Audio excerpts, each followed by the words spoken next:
best of your knowledge, information, and beliefs, so help you God.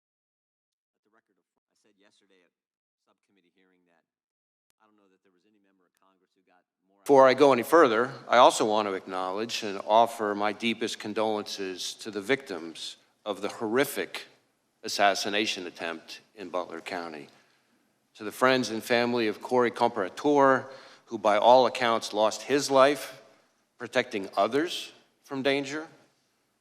To the other victims, 2 of whom were critically wounded. And of course, to President Trump, former President Trump and his family. To the victims of the horrific assassination attempt.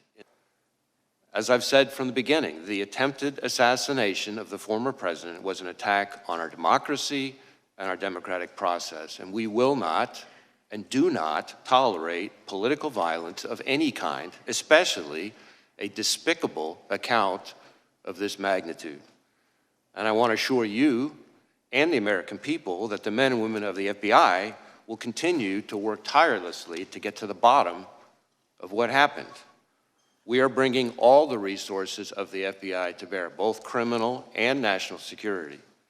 Now, there's a whole lot of work underway and still a lot of work to do, and our understanding of what happened and why will continue to evolve, but we're going to leave no stone unturned.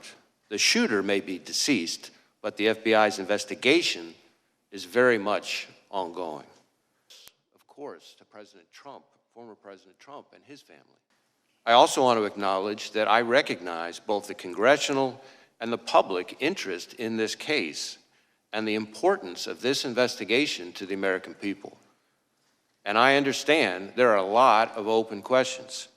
So while the investigation is very much ongoing and our assessments of the shooter and his actions continue to evolve, my hope here today is to do my best to provide you with all the information I can, given where we are at this point. There are hundreds of joint terrorism task forces to build out.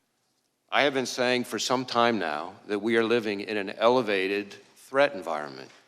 And tragically, the Butler County assassination attempt is another example, a particularly heinous and very public one, of what I've been talking about.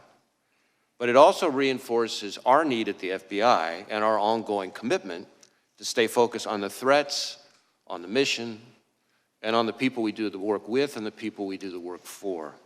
Every day, all across this country and indeed around the world, the men and women of the FBI are doing just that, working around the clock to counter the threats we face.